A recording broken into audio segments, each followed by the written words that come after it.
ta ni Ọlọ́run fún ẹ. It is possible the way I view it may be different from the way you view it. When you study the word of God very well, tí Ọlọ́run bá kọjú sẹ́lòmíì, ẹ̀yìn ló kọ sẹ́lòmíì. Ẹlòmíì ẹ̀gbẹ́ ló ti wò, but o gbọ́dọ̀ wò pé ta ni Ọlọ́run. Èèyàn kan lè sọ pé olùgbàlà mi. We don't need to deceive ourselves. Àwọn tó ń sin òòṣà, àwọn náà gba ìgbọ́ Ọlọ́run ọlọ́lọ́run. Ẹni tó ń ké wákàtí 5 ẹ̀ lójoojúmọ́, òun náà gbàgbọ́ nínú Ọlọ́run. Ìwọ tó ń lọ chọ́ọ̀chì déédé, o tún gbàgbọ́ pé òun lọ́lọ́run. Àwọn kan wà wọn lọ chọ́ọ̀chì wọn ṣe ẹ̀sìn kankan, wọ́n dẹ̀ ní ìgbàgbọ́ pé Ọlọ́run wà. Then let me ask you a question. Do you not believe in that God? Mo gbà pé Ọlọ́run wà. Ṣé mo wá ní ìgbàgbọ́ nínú Ọlọ́run?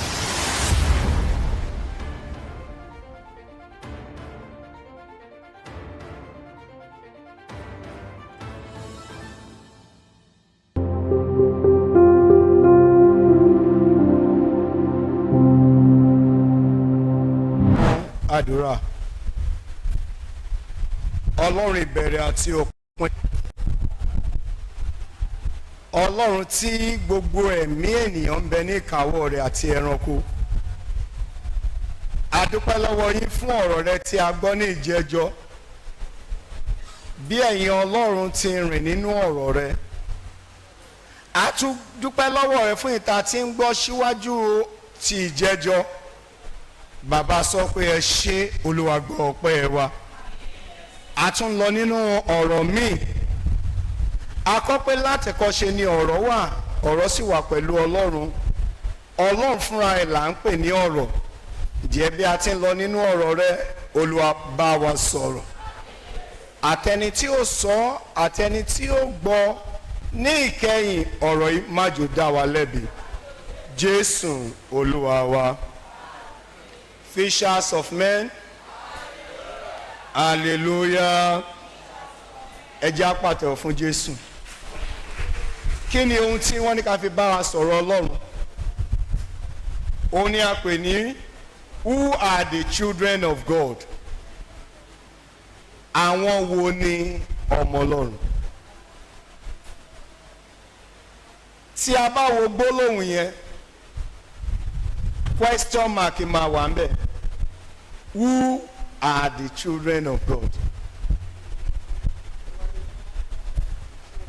It is possible to judge your conscience, or it is possible to judge others behind you or beside you. Ọmọ mi, ọmọ Ọlọ́run ni ẹ́, ọmọ Ọlọ́run ni ẹ́. But you just need to understand who are the children of God. Coming to the church of God, ṣó sọ pé mo jẹ́ ọmọ Ọlọ́run ni? Mi ò tí béèrè. I'm asking myself. Mo wọṣọ tó dáa, mo lo bàtà tó dáa, ṣé ìyẹn la lè fi pè mí ní ọmọ Ọlọ́run ni? But ká tó mọ ẹni tí à ń sọ pé eléyìí ọmọ Ọlọ́run, ẹ jẹ́ ká kọ́ béèrè lọ́wọ́ ta ni Ọlọ́run. Let us open our Bible to the book of Isaiah chapter 44. When you consider Isaiah chapter 44, verse 6 and verse 8, ó jẹ́ kí èmi àti ẹ mọ ẹni tí à ń pè ní Ọlọ́run.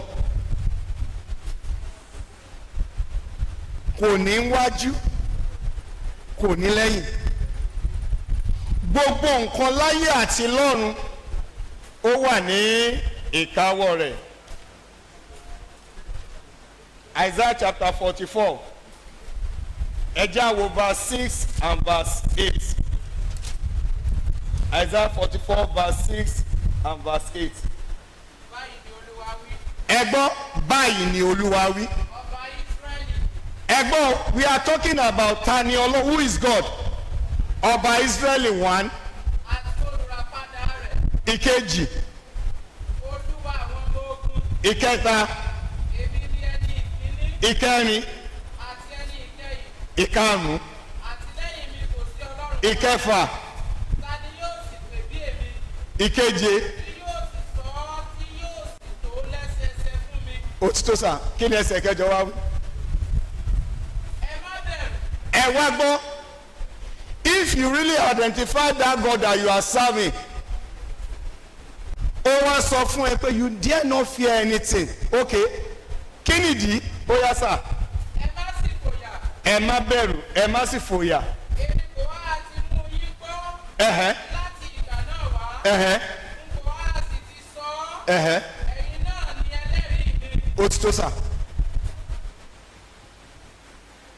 But ask yourself, ta ni Ọlọ́run fún ẹ? It is possible the way I view it may be different from the way you view it. When you study the word of God very well, tí Ọlọ́run bá kọjú sẹ́lòmíì, ẹ̀yìn ló kọ sẹ́lòmíì. Ẹlòmíì ẹ̀gbẹ́ ló ti wò. But o gbọ́dọ̀ wò pé then ta ni Ọlọ́run? Èèyàn kan lè sọ pé olùgbàlà mi. We don't need to deceive ourselves. Àwọn tó ń sin òòṣà àwọn náà gba ìgbọ́ Ọlọ́run ọlọ́lọ́run. Ẹni tó ń ké wákàtí 5 ẹ̀ lójoojúmọ́ òun náà gbàgbọ́ nínú Ọlọ́run. Ìwọ tó ń lọ chọ́ọ̀chì déédé o tún gbàgbọ́ pé òun lọ́lọ́run. Àwọn kan wà wọn ò lọ chọ́ọ̀chì wọn ò ṣe ẹ̀sìn kankan wọ́n dẹ̀ ní ìgbàgbọ́ pé Ọlọ́run wà.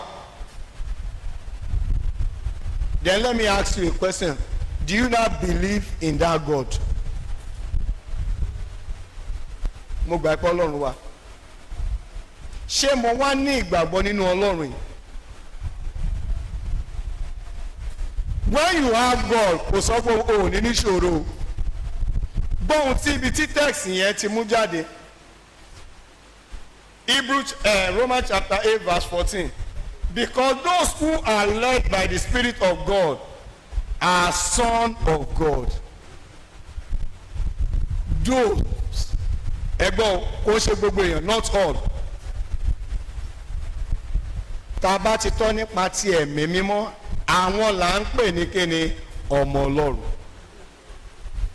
You can judge yourself, I can judge myself. Ṣé mo jẹ́ ọmọ Ọlọ́run?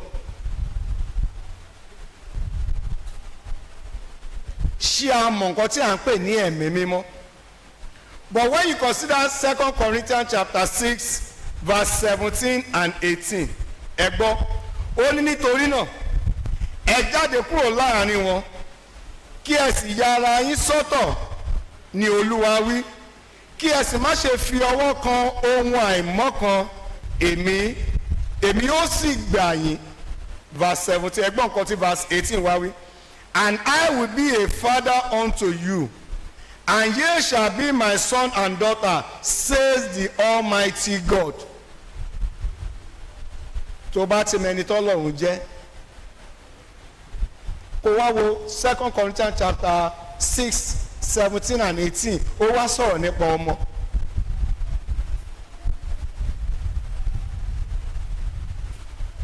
Gbólóhùn méjèèjì o lè fi judge ara ẹ pé ṣé mo jẹ́ ọmọ Ọlọ́run.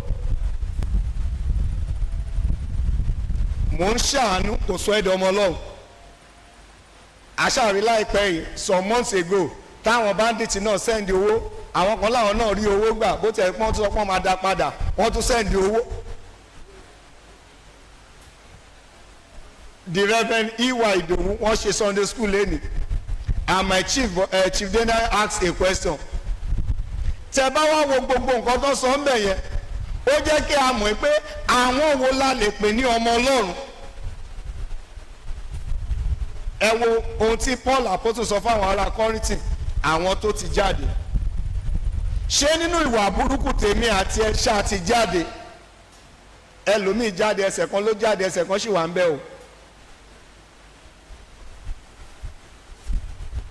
Tí a bá wo Psalm 86 verse 11 and verse 11, ó ní gbólóhùn kan tóun náà ọ̀tá ń bẹ̀ yẹn.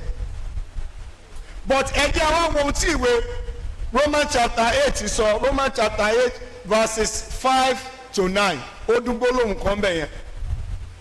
When you consider this Romans chapter 8, a pín sí ọ̀nà mẹ́ta. Ẹsẹ̀ ìkíní dé 17 talk about the life through the Spirit. Ibi tá a ti mú ọ̀rọ̀ Ọlọ́run jáde ni. when you really have the Spirit of God in you, and that Spirit of God dwell in you, you will be identified as a son or daughter of God. But tí ẹ̀mí mímọ́ ò bá sí nínú ẹ tí ò dẹ̀ gbé nínú ẹ, ó tí a lè pè ẹ́ lọ́mọ Ọlọ́run. You may call yourself a son of God and daughter of God. Láàárín èmi àti ẹ àti Ọlọ́run báyìí, èèyàn mélòó ló ṣe ń bá yín òdì? Èèyàn mélòó ló ṣe ẹ̀ tó kọ̀ láti dáríjì? Ọmọ Ọlọ́run dà, ọmọ Ọlọ́run lèmi náà. Má gbàgbé èèyàn á máa wojú, Ọlọ́run á máa wo ọkàn. O lè pé ènìyàn lọ́rẹ̀ẹ́, a lè pera wa lọ́rẹ̀ẹ́, ṣùgbọ́n o ní ẹ̀tanú sí. You envy that person and you call yourself son and daughter of God. You are just deceiving yourself. Èèyàn ń ṣoore fún ẹ, o tún jẹ́ lẹ́sẹ̀. Dádì ẹ pẹ́ fún wa o. Ṣé ọkàn ẹ gbàdúrà yẹn fún pé ó máa pẹ́ fún ẹ nínú ọkàn ẹ? Àjọ jókòó, àjọ wọṣọ, àjọ mú aṣọ, àjọ wọ́gẹ̀lẹ̀, ṣí ọkàn wa ṣọ̀kan. Do we really have the love of God in us, which we call the agape love? Tó bá yẹ pé Ọlọ́run máa ń fún wa lórí ọ̀fẹ́ láti dọ́run, láti padà wá sínú ayé ni, rẹ́rẹ́ àrùn o. Akọ̀mọ̀kọ̀ ó pàdé létí odò, tó bá jà á máa pàdé létí odò tó tọ́ o. Tọ́lọ́ tí ẹ̀ sọ pé ká padà wá sínú ayé, àròyìn o. Ó ní tàbá ní ká máa sàmì ẹ̀ṣẹ̀, ta ló lè dúró? You identify somebody as a bandit, kidnapper, olèlélè, láàrin ìwà àti Ọlọ́run, ìwà wo ni ìwọ náà ń wù? Ẹ jẹ́ agbọ́n tí ìwé Romans chapter 8 yẹn sọ, ẹ bá a kà á látẹ̀yìn káwá fàdúrà. Romans chapter 8, reading from verse 5. Nítorí ẹgbọ́n, nítorí àwọn tó wà nípa ti ara. Bọ́dà ẹ fi yẹn lẹ̀ lẹ́yìn, ẹ lè bá fún wọn ní mi, ẹ fún mọ́mì mi lélẹ̀. No, ẹ fi yẹn lẹ̀ sẹ́yìn, ẹ fún mọ́mì. Ó ti ẹ̀dá tí mọ́mì bá wa kà á bí. Àwọn tẹ̀yìn náà máa mọ́mì ẹ bẹ̀rẹ̀. Nítorí àwọn tí ó wà nípa ti ara. Àwọn tó wà nípa ti ara. Wọ́n á máa ro ohun ti ara. Mọ́mì ẹ dúró mà, according to that 2 Corinthians chapter 6 tí mo sọ, àwọn tí ò tí ì jáde wọ́n á máa ro nípa ti ara. Ó yá mà. Ṣùgbọ́n àwọn tí ó wà nípa ti ẹ̀mí. Àwọn tí ta lè pè ní ọmọ Ọlọ́run ni àwọn tó wà nínú ẹ̀mí. Wọ́n á máa ro ohun ti ẹ̀mí. Wọ́n á máa ro ti ẹ̀mí. Nítorí èrò ti ara ikú ni. Ẹgbọ́n, èrò ti ara is the things of fashion, things of the world that people can really identify and clap for you. Ọwọ́ tó pàtẹ́wọ́ yẹn láàrin ìṣẹ́jú méjì wọ́n ní ta ni a kàn pàtẹ́wọ́ lórí burúkú ara ẹ̀. That is the nature of woman. Ṣùgbọ́n. Ó ní ṣùgbọ́n. Èrò ti ẹ̀mí. Èrò ti ẹ̀mí. Ní iyè àti àlàáfíà. Mọ́mí ẹ jókòó mà. Ẹ wá bá mi wo nǹkan tí verse 12:11 sọ. 11. Ṣùgbọ́n. Bí ẹ̀mí ẹni tí ó jí Jésù dìde kúrò nínú òkú bá ń gbé inú yín. Ẹ wá gbọ́ tí ẹni tó gbé Jésù dìde, jí Jésù dìde tó bá ń gbé inú yín. If Christ really dwell in you, ó yá. Ẹni tí ó jí Kristi dìde. Ẹ kà dé 13, ó yá mà. Ẹ̀mí rẹ̀ tí ń gbé inú yín sọ ara kíkú yín di ààyè pẹ̀lú. Ǹjẹ́ nítorí náà ara ajigbèsè ilé àwa. Ẹgbọ́n. Kì í ṣe ara tí a jẹ ní ìgbèsè bí kò ṣe wíyá. Tí a fi máa wá. Ẹ̀ka 13 yẹn. Nítorí bí ẹ̀yin bá wà ní ti ara. Tí ẹ bá wà nípa ti ara. Ẹ̀yin ò kú. Ṣùgbọ́n nípa ti ẹ̀mí. Ẹ̀yin bá pa iṣẹ́ rẹ̀ ti ara run. Ẹ̀yin ò yè. Ẹ ó pa iṣẹ́ ti ara run. Ẹ wá yè. Ẹ jókòó mà. Thank you, sir. Dáàdì mọ́mì táwa lọ́mọ Ọlọ́run ẹ jáde àti true ẹ̀ sìn tá a lọ́mọ Ọlọ́run. Tí a bá sọ̀rọ̀ nípa ènìyàn, bandit àkọ́kọ́ tọ́lọ́run dá èèyàn ló dájú. Tí a bá sọ̀rọ̀ nípa ènìyàn, tó bá ní fún ẹ ní quotation 20 nípa èèyàn, màá fún ẹ. This is my friend, this is my friend. Ó sì dá ni. Nígbà tó bá rí ìdàkejì, wàá mọ̀ pé àwọn èèyàn afọ́ndàgbè wọ́n sá lọ. Tí a bá wá sọ̀rọ̀ nípa ta ni ọmọ Ọlọ́run, ẹ̀yin ará mi nínú Olúwa, mi ò fẹ́ pẹ́. Ọ̀rọ̀ ìta bá ní ká máa sọ ilẹ̀ aṣú, mi ò dẹ̀ fẹ́ pẹ́. Ta là ń pè ní ọmọ Ọlọ́run? When you consider 2 Timothy chapter 1 verse 7, ó ní nítorí pé Ọlọ́run kò fún wa ní ẹ̀mí ìbẹ̀rù bí kò ṣe ti agbára àti ìfẹ́ àti ọkàn tó yè kooro. Where is the love of God now? Èwo là ń ṣe ń sìn ceremonial love lání. Láàárín ọ̀rẹ́ márùn-ún,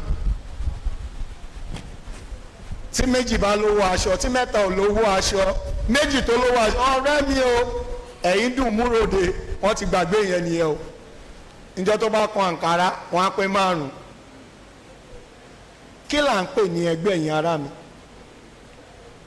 What are the importance of society in the church of God? Wọ́n sá kúrò nínú ayé, wọ́n join ẹgbẹ́ church láti bora wa láṣìírí ni. Àṣírí bíbò náà wà dà. Some are still doing it. Ẹ tẹ̀síwájú. Church yìí náà nọ́bà wa náà sí ayé ìgbà kan. Èèyàn kan ló máa raṣọ fún gbogbo ẹgbẹ́, gbogbo wọn á dẹ̀ wọ́pọ̀. Ẹ ní gbọ́ lẹ́nu ẹni tó rà. Likewise in every home. Bọ́n tí ìwé Matthew sọ, ohun tí apá ọ̀tún ẹ bá ṣe má jẹ́ kí tòsí mọ̀nà. Àwọn oore kan ò lọ́pẹ́ nú mọ́. Tó bá ṣe fúnyàn tó bá escalate ẹ̀, kò ń ṣe problem, òun ló ní problem rẹ̀. Inú ẹ̀ dùn ni, kò ń ṣe lẹ́nu ẹ̀. Mo fẹ́ fún bọ̀dá ẹni gbọ̀kan 5,000. Àǹtí Tọ́pẹ́ ẹ máa fún bọ̀dá àǹtí Yétúndé ẹni kan gbọ́ owó tó béèrè lọ́wọ́ mi lánàá látọ̀dọ̀ àǹtí Yétúndé dọ́dọ̀ àǹtí bíi pé tí o ti fi dọ́dọ̀ ẹni ẹ̀ ó wá sọ pé ẹ ṣe kò ṣe kankan ó ti fọkàn ṣépè fún ẹ. Let us be realistic to ourselves. Bàbá ẹ̀ tó rí ń kọ̀rọ̀ á san fún ẹ ní gbangba. Gbogbo don't misquote me, àwọn oore kan wà èèyàn máa ṣe gbangba ó dẹ̀ ṣe ìtẹ́wọ́gbà. Rẹ́bẹ̀n lè pọ̀ ta ló fẹ́ ṣe oore fọ́lọ́ ìjọ, mo nílò èèyàn márùn-ún. Àwọn kan á dìde, àwọn kan lè má dìde, orí ni. Ẹlòmíì tó bá jáde bẹ́ẹ̀ kò ní rówó yẹn san. Try to identify yourself.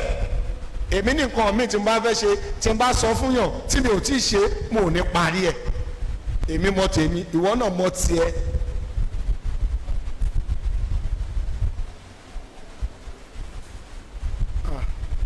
Ẹ jẹ́ agbọ́n tí 1 John chapter 3 so verse 1.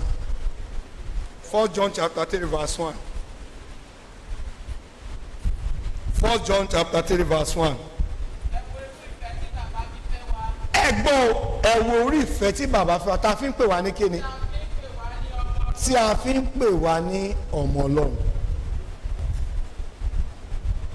Ṣáà lè pè mí àti ẹni ọmọ Ọlọ́run. Ó pa chọ́ọ̀chì jẹ́ òsọ́pọ̀jọ́ ọmọ Ọlọ́run o. Ó pa wákàtí márùn-ún ẹ òsọ́pọ̀ ọmọ Ọlọ́run. Àrí ìṣẹ̀lẹ̀ tó ṣẹlẹ̀ táwọn ọmọ yẹn ròyìn. Wọ́n ní báwọn ṣe wà nínú ìgbèkùn tí àsìkò tó bá fẹ́ lọ gbàdúrà bá máa tó, wọ́n á sáré lọ gbàdúrà yẹn. Ṣáwọn náà sìn Ọlọ́run. Mo rántí ní clergy council a ṣe seminar kan gbà yẹn wọ́n ní devil in cassock, èṣù tó ń wọṣọ ọgùn wà. Kí ni ìwọ náà fi sábẹ́ aṣọ tó wọṣọ lé? O jókòó gẹ́gẹ́ bí ọmọ Ọlọ́run, ṣíwà àti ṣí ẹ ṣó jókòó gẹ́gẹ́ bí ọmọ Ọlọ́run. Eléyìí èmi àti òní parí ẹ̀, má wọrí mo bẹ́ẹ̀ tiẹ̀ tó bá kú ó máa wá níjọ́ ìjọ tó fẹ́ sìnkú ẹ̀ tó kíyìn ó máa wá wà nù sàárè wà ní ẹ̀wọ̀n ó wá ọlọ́run nípa ni mọ́ tiẹ̀ ló gbé olórí ọ̀fẹ́ láti ṣàtúnṣe. ẹ̀ṣẹ̀ tí ò sí ìdáríjì fún is a sin against the Holy Spirit. kí ló ṣẹlẹ̀ sí ẹ tẹ́lómi tí ò ti ṣẹlẹ̀ sẹ́lómi. ó ní dáríjì wá bí a ti ń dáríjì àwọn tó ṣẹ̀ wá. ìkìlọ̀ ilé àníṣòsí olúwa ní ẹ̀yin tẹ́ ẹ̀yin odò ní ẹ lọ ṣàtúnṣe. olúwa ní ìṣẹ̀lẹ̀ kan máa ṣẹlẹ̀ kò sọ fún mi nǹkan tó máa jẹ́. olódẹ̀ máa lágbára gan mi mọ̀ o ṣùgbọ́n ó ní kí n sọ ó ní sọ mo dẹ̀ sọ ọlọ́run nínú mi pé ọwọ́ mi ti mọ́ ó ní kí n jọ nítorí ọlọ́run ó wá bá yín kò wá bá yín olúwa ní kẹ́ lọ ṣàtúnṣe o ó ní ìṣẹ̀lẹ̀ kan máa ṣẹlẹ̀ ẹni tó ń bájà yẹn wàá rí nǹkan tó fẹ́ ṣẹlẹ̀ ó máa wá jẹ́ ọgbẹ́ ọkàn fún ìwọ nǹkan tó mọwọ́ tí ò mẹsẹ̀ ayé ò ní dìlé ẹ lórí o èmi sọ yẹn fún yín olúwa ní sọ mo dẹ̀ ti sọ ọwọ́ tèmi mọ́ mo ń bẹ̀ nítorí ọlọ́run láàrin ọkọ àti aya ẹjọ́ ń gbé ẹjọ́ ń sùn ẹ̀dẹ̀ ń bínú olúwa ní ẹ lọ ṣàtúnṣe o olúwa ní ẹ lọ dáríjì ẹ̀ṣẹ̀ tó burú láàrin ọ̀rẹ́ sọ̀rẹ́ ní ẹ̀ṣẹ̀ ìjà ọkàn ọgbẹ́ ẹnu ìjà tó burú ni ẹjọ́ ń torí ọlọ́run ẹjọ́ ń torí ọlọ́run tó bá jẹ́ nǹkan tó lù wá ní ṣe ni tí n bá ṣe láàárọ̀ mo mọ̀ pé kí n tó kúrò bí wọ́n lè fún mi lẹ́tà kí n máa lọ lé máa lọ ṣùgbọ́n olúwa ni kò tí ì débẹ̀ tó bá tún sọ ẹlẹ́ẹ̀kẹta kí n wá ṣe màá dẹ̀ ṣe ṣùgbọ́n mo ti sọ ọjọ́ kan ọjọ́ mi tún ọjọ́ mi ti máa tún sọ èmi ò ń ṣe pásítọ̀ tó ègbé ni fẹ́ni tó nígbà tó lọ ó sọ ẹni tó máa gbàgbọ́ ẹ á gbàgbọ́ ó ní jẹ́ kí bẹ́ẹ̀ ni ẹ jẹ́ bẹ́ẹ̀ ni kí bẹ́ẹ̀ kọ́ ẹ jẹ́ bẹ́ẹ̀ kọ́. Reverend said it earlier on that if your conscience does not judge you ó ti tán kọ́tọ́ máa wọlé káàkó máa ṣe kó máa sọ lọ. I'm urging every one of us in the name of God. Ta ni ọmọ Ọlọ́run? Ṣé ìwà àti ìṣe ẹ ó identify ẹ ní ọmọ Ọlọ́run bí? Ìwà wo la fi mọ Ọlọ́run? Ẹni tó ní ẹ̀mí bíi Kristi, Christ-like attitude.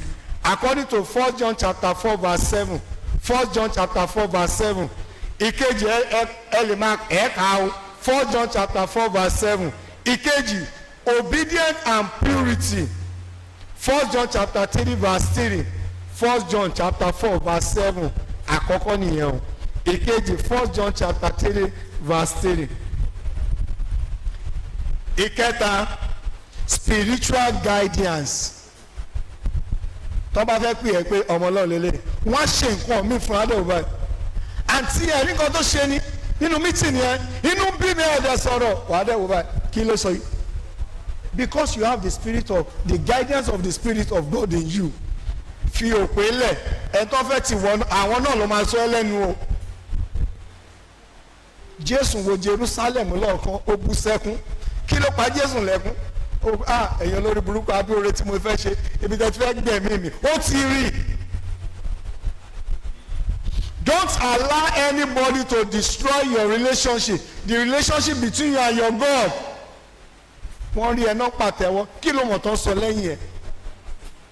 1 John chapter 4 verse 7 tó bá rí 1 John chapter 3 verse 3 tó bá rí ẹ̀dùn rẹ̀ rẹ̀ ó yá no wọ́n ti fẹ́ kàlẹ́ ó yá mà olùfẹ́ ẹ jẹ́ kí a fẹ́ràn ara wa. nítorí ìfẹ́ ti ọ̀dọ̀ Ọlọ́run wá. ìfẹ́ ti ọ̀dọ̀ Ọlọ́run wá. àti gbogbo ẹni tí ó bá ní ìfẹ́. ẹni tó bá ní ìfẹ́. a bí nípa ti Ọlọ́run. ó sì mọ Ọlọ́run. ó tán.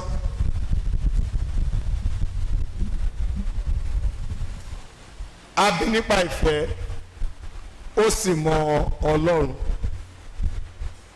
ẹ̀yin ará mi nínú Olúwa ó ń pèrè ẹ lọ́mọ Ọlọ́run ṣé o nífẹ̀ẹ́ Ọlọ́run 1 John chapter 3 verse 3. olúkúlùkù gbogbo ẹni tó bá ní ìrètí nínú rẹ̀ á wẹ ara rẹ̀ mọ́. Ó yá bí òun náà ti mọ́, ó yá dáàdì mọ́ ni, ṣé ìwọ náà ti wẹ̀? Àwẹ̀ ọ́ nínú ẹ̀jẹ̀ ó kàn ń kọ́ ni sọ́wọ́ ẹ mọ́. Wọ́n sùn mọ́ lọ́rùn, wọ́n sùn mọ́ wàá máa catwalk, ẹ̀mí ìkókò ejò paramọ́lẹ̀ dẹ̀ ń bẹ nínú ẹ̀. Bó tilẹ̀ ṣe pọ̀jù wọ́n wàá máa ka saint láàrin ìṣẹ́jú méjì. Dáàdì mọ́mì ṣé ọmọ Ọlọ́run ni ẹ́? Má jẹ́ àgbàgbé o, èmi tí mò ń wàásù, èmi náà ní àgbélébù tèmi tí mò ń sọ fọ́lọ́lúwa ilé gbà á tán. Má rò pé èmi náà tí mò ń bẹ 100% àwọn lè rí Jésù, ìṣojú Peter ni Ọlọ́run ọjọ́ kan Bible ni ó tí o gbọ́n tí Paul sọ, ó ní kì í ṣe pé ọwọ́ òun ti tẹ̀ ẹ́ ná, òun ṣe kí ni, òun sì tiraka ni. Ibi tí ẹ̀rù Ọlọ́run bà mí tó lè mú àwọn àpọ́stélì tó rí Jésù ní orí Jésù o, ó ní Olúwa bù sí ìgbàgbọ́ wa. Nígbà tí ó ṣe kí ni, when the Lord opened their inner mind,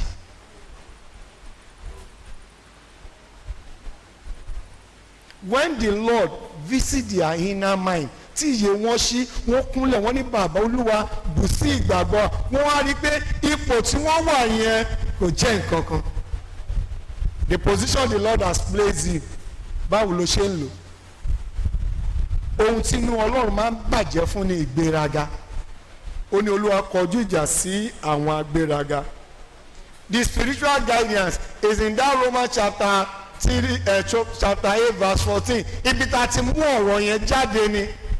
Anyone led by the Spirit of God are being called son and daughter of God.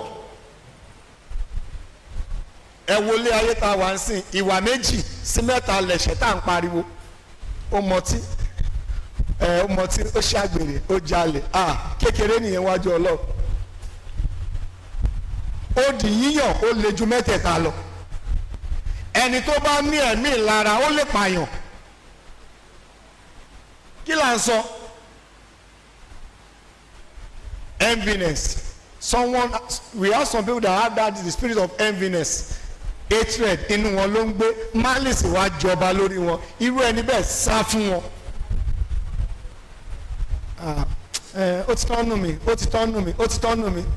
Tọ́ba tún sọ̀rọ̀ after 3 years, olórí burúkú ẹ̀ 10 years ago bóyá ṣe nìyẹn, ó dẹ̀ ló dáríjì. Lórúkọ Jésù, àánú Ọlọ́run á tó fún wa. Àánú Ọlọ́run á tó fún wa. Bí Olúwa ti ń bẹ sí ẹ̀mí rẹ̀ ṣe, orí ọ̀fẹ́ Kristi á tó fún ẹnì kọ̀ọ̀kan wa. We must try to have unconditional love. Unconditional love. That is the love of agape love. Unconditional. Ó tó èjì ẹ, kò tó èjì ẹ, ó ní level tó ẹ, kò ní level tó ẹ, o gbọ́dọ̀ fẹ́ràn ẹ. Mo sọ 2012 lórí bíi, mo ní tó bá ro wàásù tẹnu tèmi, tó bá lówó tó fẹ́ fún òní fún mi. Èmi náà kọ́ mò ń sọ bí mo ṣe gbé mi á sọ tèmi. Mo bẹ̀ nítorí Ọlọ́run. Let us try to amend our ways. Let us try to amend our ways. Ẹ já sa ipá wa. Bí Olúwa ti ń bẹ tí ẹ̀mí rẹ̀ sì ń bẹ. Gbogbo àwọn màmá ẹgbẹ́, àwọn ẹbí, ará tó ti lọ láàrin yín, lórúkọ Jésù, Olúwa tẹ̀mí wọn sáfẹ́fẹ́ rere. Mrs. Olúbí ìyá àbèjì, bí Olúwa ti ń bẹ tí ẹ̀mí rẹ̀ sì. Ìyá àbẹ́ta, ìyá àbèjì lẹ́kọ́ ń bí o, ẹ tún pé bẹ́ta tó. Láti ìyá ìbejì kìíní kejì kẹta gbogbo ẹ̀mú papọ̀, lórúkọ Jésù, Olúwa di ẹnì kọ̀ọ̀kan wa mú. Ẹ má ṣe jẹ́ kí ọkàn yín dàrú. Ó ní ẹ gbà Ọlọ́run gbọ́. Ẹ gbà mí gbọ́ pẹ̀lú. Ẹ gbọ́ nǹkan tí ó ní nínú ilé bàbá mi ọ̀pọ̀lọpọ̀ ibùgbé ló wà. Ìbá má ṣe bẹ́ẹ̀ mi ìbá ti sọ fún yín. Ó ní nítorí pé mò ń lọ pèsè àyè sílẹ̀ fún yín. Ó ní tí mo bá lọ pèsè màá tún padà wá. Tí Jésù bá wá dé, ṣó lè mú èmi àti ẹ̀. Jesus is coming. Not every one of us that will see him coming. Tí kú bá dé, Jésù yẹn ti lọ nìyẹn. Mo fi ọ̀nà Ọlọ́run bẹ̀ wá. Ẹ já dáríjì ra wa. Ẹ já lo ìfẹ́ finally to the all society. Ìmọ̀ràn ẹyọ kan ni mo ní fún gbogbo yín. Don't trust in yourself. Nǹkan tá a ní rán mi sí yín nìyẹn o.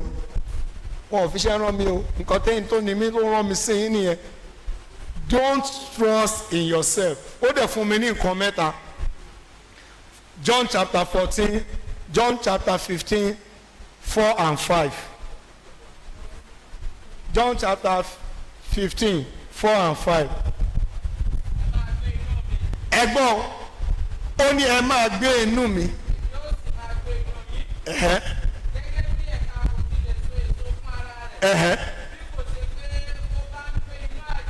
Kí ni verse 5 wá sọ? Verse 5.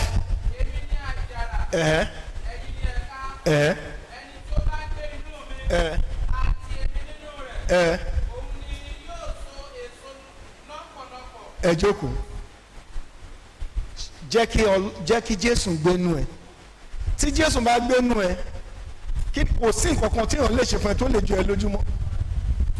A ṣe fún Jésù, ó ní bàbá dáríjì wọn nítorí pé wọn ò ṣe kíni, wọn ò mọ ohun tí wọ́n ṣe. Position kí position tẹ bá wà, remember is temporary, kò permanent o. Ìkejì, warning against trusting in your strength. Mo lè ṣe, mo lágbára, mo l'authority, mo lè oní kò ṣọ́ra. Gbọ́n tí ọ̀rọ̀ Ọlọ́run sọ nínú bẹ̀yẹ fún èmi àti ẹ. Don't trust in your own strength. Trust in the name of God. Ó gbọ́ nǹkan tó ọ̀rọ̀ Ọlọ́run sọ ni. Ó ní tí àwa yóò bá máa wí pé bí Ọlọ́run bá fẹ́ tó bá di ọ̀la. Ẹlòmíràn kan màá rí ẹ lọ́la. Ó rò pé easy ni. Àwọn kan ò fẹ́ kó sùn kó jì. Màá sọ pé lágbára Ọlọ́run tó bá dọ̀la. Put God first. He owns your life. He owns everything that belongs to you. Ètò wa gbẹ̀yìn ni kí ló máa ṣẹlẹ̀ when you rely on your own strength. 1 Corinthians chapter 10 verse 12 gbọ́ ohun tó sọ. He that thinketh he standeth, take it let he fall. Tó bá rò pé you can do this, you can do this, ṣọ́ra. Ààyè tó wà yẹn orí ọ̀fẹ́ ló fi débẹ̀. Àwọn kan fẹ́ débẹ̀ o. Tẹ́nà tán ló máa lò. Àwọn kan fẹ́ kó ṣiṣẹ́ káwọn gba abẹ náà ni. Ṣọ́ra. Mo bẹ̀ gbogbo wa lórúkọ Ọlọ́run. The Almighty God has given every one of our assignment. Iṣẹ́ tó gbélé is eminent. Is eminent. Dr. J. Ọjọ́ba. Primate church wa. Iṣẹ́ tó gbé fún wọn ó yàtọ̀ sí tèmi. Tèmi yàtọ̀ sí ti Rẹ́fẹ̀rẹ́ndì Ìdòwú. Ó yàtọ̀ sí Òjò. Ìjọ tí à ń sọ̀rọ̀ ń pẹ̀ ìtọ́lọ̀ ń gbé fún ìsẹ́mi ló máa béèrè lọ́wọ́ ẹ̀. Ìtó gbé fún Sẹ́nẹ̀rì Adéṣẹ̀yẹ ló fẹ́ béèrè lọ́wọ́ ẹ̀. Ìtó gbé fún gbogbo wa ló máa béèrè. You don't have any excuses before God and tell God, God, they didn't allow me to use that gift you are giving me. Ṣọ́ra. Whatever the gift the Lord has given you, try to utilize it. Because one day you will surely give account of your stewardship. O máa jí iṣẹ́ o. Mo bẹ̀ nítorí Ọlọ́run. Jẹ́ kí ayé kó rí ọwọ́ Ọlọ́run àti ọwọ́ ẹ̀ nínú ayé wa. Let us emulate love. Let us love one another. Ẹ já gbàgbé nǹkan tí wọ́n ti ṣe fún wa sẹ́yìn. Ẹ já nífẹ̀ẹ́ ara wa. Nínú ìfẹ́ ni Ọlọ́run gbé. Ibi tí ò bá sí ìfẹ́ rúdurùdu máa ń wà. Mo gbà á ládùúrà pé orí ọ̀fẹ́ láti ṣàtúnṣe. Nínú kòríta àtúnṣe, yàrá àtúnṣe, Olúwa yóò yọ̀ǹda rẹ̀ fún wa o. Ẹ jẹ́ kí a tẹríba fún àdúrà. Bàbá wa àti Ọlọ́run wa, àwa dúpẹ́ lọ́wọ́ ẹ fún ọ̀rọ̀ rẹ tí a gbọ́. Àtẹni tó sọ àtẹni tó gbọ́. Ibi tí bàtà ti ń ta èmi àti àánú kò yanjú ẹ̀ fún wa. Gbogbo ọkàn tó ti gbọ́ tó dẹ̀ ti pinnu pé ọ̀rọ̀ tóun ti gbọ́ yìí òun fẹ́ lọ ṣàtúnṣe. gbogbo ẹ̀mí tòbáyà àti sámbálátì tó máa tún wá ń gbọ́ ọ̀rọ̀ láti wàásù gbọ̀dẹ̀ ìwọ ló fẹ́ lọ́wọ́ òde jẹ́ kó wá bá ẹ irú ẹ̀mí bẹ́ẹ̀ Olúwa tẹrí wọn bá láàrin ọkọ àtaya láàrin ẹ̀gbọ́n àti àbúrò tá a bá rí gbogbo òkúta ìpínyà ìtayé ti sọ mi ò gbọ́ tiẹ̀ tèmi ò gbọ́ tiẹ̀ bàbá láàánú fàánú yanjú ẹ̀ ní ìkẹyìn ọ̀rọ̀ ìmájò dá wa lẹ́bi o Jésù Olúwa wa ǹjẹ́ nísìnyí fún Ọlọ́run bàbá Ọlọ́run ọmọ ẹni tí ọlá àti ògo yẹ fún láé àti láéláé.